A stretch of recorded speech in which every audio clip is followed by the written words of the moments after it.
So we start with an example of evidence submission and self-assessment from a pupil called Apple Stevenson.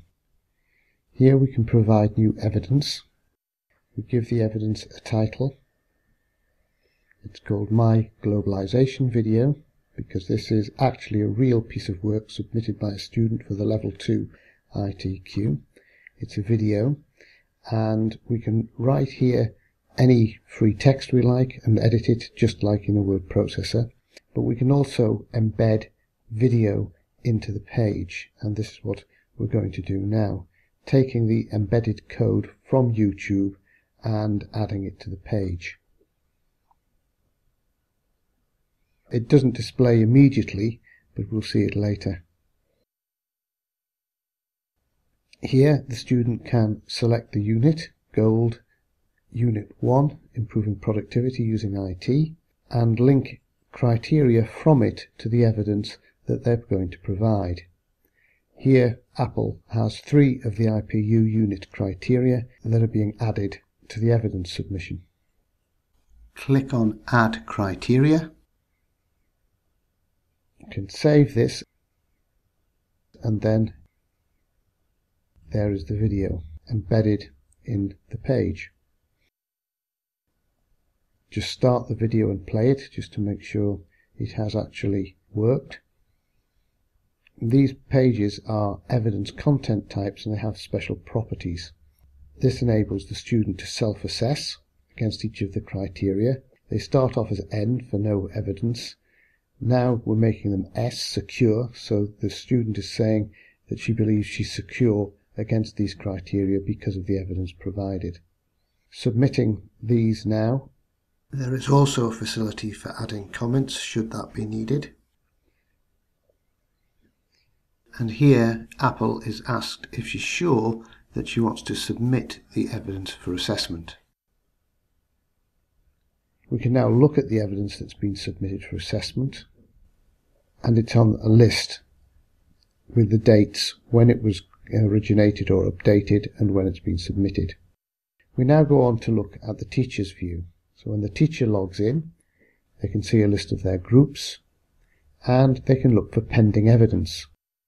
This is automatically listed in their account when the student submits the evidence. So here we have a list of the evidence from Apple Stevenson, date it was submitted, and we can sort the lists on that, and it's My Globalization Video. We can sort on any of the fields by clicking on the title at the top. So, teacher can review the evidence, can see the video, and they can read any notes made by the student, and watch the video, and evaluate it, and check the evidence that's been provided. Then, they can move on from the video and have a look at the self-assessment. So, based on the evidence of the video, the teacher can then decide whether the self-assessments are correct. In fact, they think the evidence is higher than secure, so the teacher has changed the self-assessed mark to be higher and approved all 3. At this point, there are just 3 assessment grades: lower, secure, or higher. Now the teacher can make a comment using a title and then some description to go with it. So congratulations, and comment about the work being good and what Apple has to do next. Apple will see these comments when she next logs in. When she has finished making the assessment, the teacher can then return the work to the learner or mark it as assessment completed. In this case, we return it back to the learner for extra work. In this particular case, it may have been assessment completed, in which case it gets listed under finalized work. If it's under return to the learner, that keeps a track of what's been returned, and when it's finished and completed, it goes in the other column.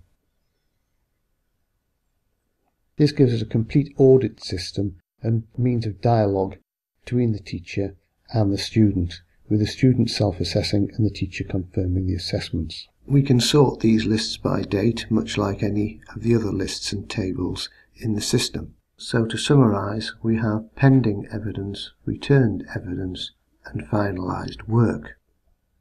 If we log out from there and then log back in again as the teacher, as if it was a different time, teacher can now have a look at the groups that they've got, go to the group that Apple Stevenson is in, which is this one, and then click on the link to the TLM tracker.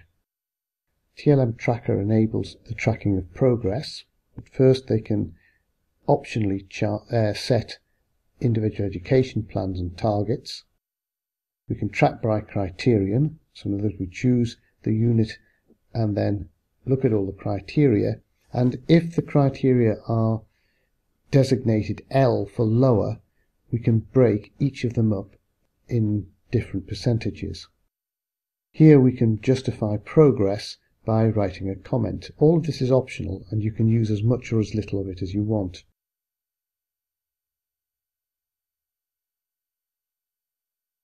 We even have a facility to pass all the grades. These are just tools for the teacher to use, so we aren't being prescriptive in how they are used or in what order or how many of them. We can track by unit, so we can look at the units in progress or units completed. Here we have units in progress and we can see what percentage of the criteria in the unit have been finished. We can have a full list of the entire curriculum broken down into units and assessment criteria. This does not necessarily constrain the way you teach, it's really for administrative and organisational convenience. We can also generate written reports based on the evidence of progress tracking. These are usually started with individual plans and target setting, and then various comments can be added. These pages can be shared with parents optionally or kept for internal use, and there's a scope for a head teacher comment who can globally add comments to any of the reports. There are other facilities on the site, such as blogging for students and producing graphs of the output. We aim to add more and more as time goes on, and we will be informed by what schools tell us they want.